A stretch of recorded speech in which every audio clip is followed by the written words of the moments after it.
Oh, hello there. Welcome to Jason's Book Club. I'm Jason. So, I've been reading, Elliot would say I don't read them. I listen to a lot of books. I have an Audible account and I burn through quite a few books every month.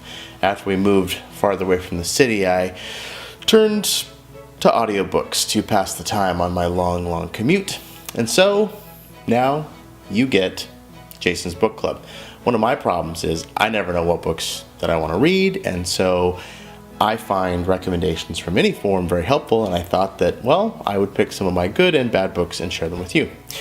Today, I'm going to be talking about one of my new favorite authors, John Scalzi, who has been around for a long time, but just recently did I stumble upon him, and so I thought I would talk to you about a novella, The Dispatcher, and then a series that I started to read that I'm halfway through that I really enjoyed, and then a new book to me that a Hugo Award-winning book, a retelling of, not really a retelling, but jumping into the world of Star Trek, called Redshirts. So first, The Dispatcher. So this is a novella that was originally, it was written actually for Audible, and it was performed by Zachary Quinto, who you will know as Spock from the new Star Trek series, and it's very good. So in the future, I'm not going to spoil it for you, but in the future, there is no longer murder. You can still die from natural causes. So if you have a heart attack and die, you're dead. But if you're murdered, 99 out of 100, or actually 999 out of 1,000 chances,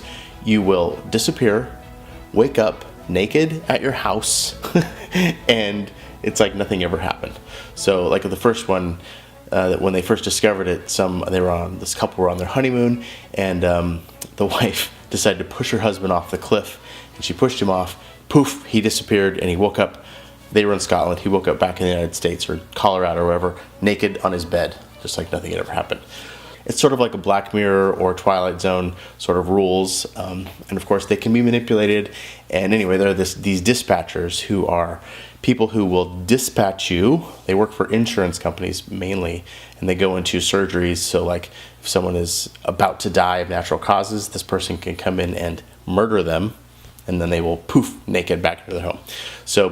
And that's sort of the underlying basis, but then it turns into more of a crime drama where one of the dispatchers goes missing and all the stuff that can happen. It was very entertaining, and it's the first John Scalzi that I listened to. The author was actually recommended to me with his new series, which is the Collapsing Empire, which didn't have enough reviews or anything about it for me to start into this new series. So I decided I would go back and do one of his older series, and that's The Old Man's War, which I will talk about in a second. But then I also came upon this novella, and I was like, let me try this shorter book, which was really, I think, only 2 hours long. So if you want to get into it, it's really quick and very entertaining and very kind of a lot of gray area on what is murder, what is dying, and how do you get around not murdering someone if you want to kill them. So it was kind of cool. Then I went into The Old Man's War, which is actually like a 6-series book, and then there are other novellas and stuff that are in the world but aren't necessarily attached to it, and it's really cool. It's a series where in the future, so there's Earth, and then there's the colonial union, which takes humans away and they start colonies on other worlds, but you can never go back to Earth, and people on Earth don't actually know what's going on out there. But they do know that when you turn 75, you can join their defense army, and they make you young again. They don't tell you how it happens or any of the technicalities about it, but people, when they turn 75, they sign up, and then they leave Earth, and they never come back, and they, in theory, become young again. I'm not going to spoil for you how they make you young, but the first book is all about that. It's more of a military sci-fi, and lots of battles and different aliens and things like that. Fun. So this guy, the main character is John Perry, who was an advertising guy. His wife died. He decides he's going to join up and goes off and then sort of becomes this military hero. The second book is it kind of takes different characters and goes in a different direction. It's more of a treason sort of story where they're trying to track this down, and then these different kinds of humans and sort of like genetic humans and clones and things like that. It's also very interesting. The third one that I've read is called The Last Colony, and it's more of it's in the future, even farther. John Perry gets married, and they're like, at the beginning, they're taking on this this colony, and he's an ombudsman, basically, talking between people who are arguing over goats, right? Like, this is my goat, whatever. And then it turns into he and his wife and their daughter go off and take on to the last colony, and it's sort of like this political pawn and backstabbing and all this stuff. So like three completely different books, and they're very interesting, and I highly enjoy them. And the thing for me is when I get into a series, I just can't stop.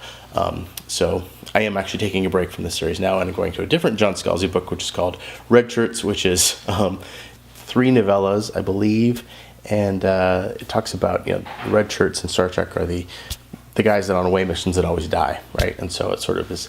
I don't know the story yet. I'm only like half an hour into it. It's narrated by Will Wheaton. So far, it's been very entertaining, and I'm kind of excited to see where that goes. I'm taking a break from the Old Man's War series to do something else, and then I'll probably go read off some comedies. I usually read a comedy biography, or I read, and I'll go through a lot of these, I guess, in a future episode. But Steve Martin's book, Tina Fey.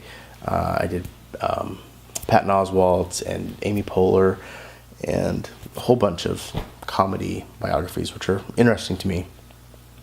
Really, only one of them that was good, and that was And You Can Wait for me for that episode of the podcast. But so anyway, I'm excited. I'm really into a lot into sci-fi books and comedy books, so it's kind of where I'm at. I actually have downloaded some other more mainstream popular novels right now too, so I'll be diving into those. And actually, I went back and I did a lot of books you should have read, but you didn't. I kind of got into a whole, after Trump was elected, a whole bunch of 1984 type books on accident. I did 1984, and then I did like The Circle and other ones that were very similar, none of which I really liked. But anyway, if you have a book to recommend for me, you can email me, jason@deltaparkproject.com. Otherwise, stay tuned, and I'll give you some more recommendations from me. Seacrest.